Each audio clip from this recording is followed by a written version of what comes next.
सीधे आपको दुर्ग ले चलते हैं, जहां से हमारे संवाददाता सुबोध तिवारी जुड़ चुके हैं। जी सुबोध जी, क्या कुछ जानकारी है? आज कौन कौन सी खबरें हैं जो पूरे दिन सुर्खियों में रहने वाली हैं? बड़ी बात है कमलेश्वरी जी कि जिस तरीके से कल गृह मंत्री पहुंचे थे, इंटरनेशनल योगा डे भी था और तमाम तरह की प्रक्रियाएं, बैठकें और मुलाकातें थी। उसी बीच एक समीक्षा बैठक भी होती है, कम से कम 2.5 से 3 घंटे तक की समीक्षा बैठक चलती है, जिसमें कृषि विभाग और जल संसाधन विभाग और माइनिंग विभाग और भी तमाम ऐसे आधा दर्जन से ज्यादा विभागों के अधिकारियों के साथ गृह मंत्री रूबरू होते हैं। बड़ी बात है, इन्हें प्रभारी मंत्री का भी दर्जा मिला हुआ है। और एक बड़ी बात है कि जिस तरीके से डीएपी खाद को लेकर किसानों के को डीएपी खाद की लगातार कमी बनी हुई है, इसे लेकर बातचीत उठी, जिसे लेकर हम समिति टीवी 24 की टीम लगातार सचेत करती रही राज्य शासन को। और उसी अनुरूप यह बात देखने को मिली कि जिस तरीके से डीएपी खाद की कमी देखी जा रही है और सस्ते खाद यानी कि 1350 से 60 रुपए में मिलने वाले डीएपी खाद की जगह 2 अलग अलग तरह के खादों को मिलाकर उपयोग करने के बाद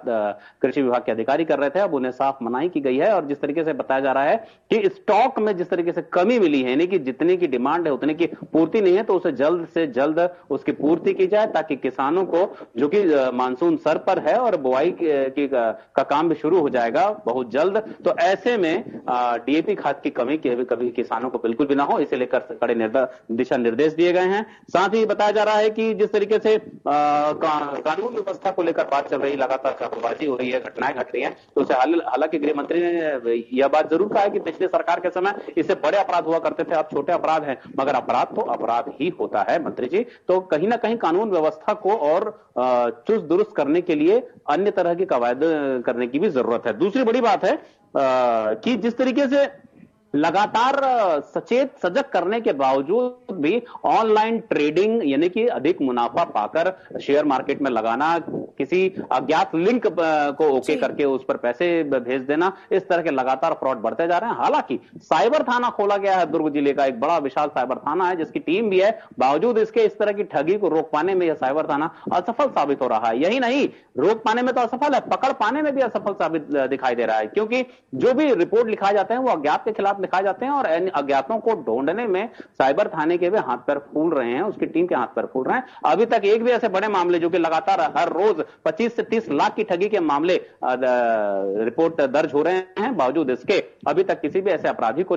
पिछले दिनों में नहीं पकड़ा गया है। हो सकता है निकट भविष्य में ऐसे आरोपियों को पकड़ने में साइबर थाना और दुर्ग पुलिस की टीम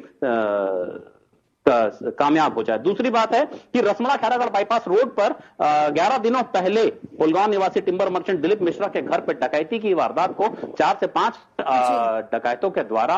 अंजाम दिया गया था। आज 11 दिन हो गए हैं, क्राइम ब्रांच और साइबर टीम और तमाम तरह के 10 लोगों की टीम बनाई गई है, अब तक एक भी सुराग इनके हाथ नहीं लगा है। पुराने सीसीटीवी फुटेज को बार बार खंगाला जा रहा है, पूछताछ की जा रही है। जेल में जो कैदी हैं, जो इस तरह के मामलों के कैदी हैं, उनसे भी क्लूज लिए जा रहे हैं, लेकिन अब तक दुर्ग पुलिस के हाथ उस डकैती के आरोपियों को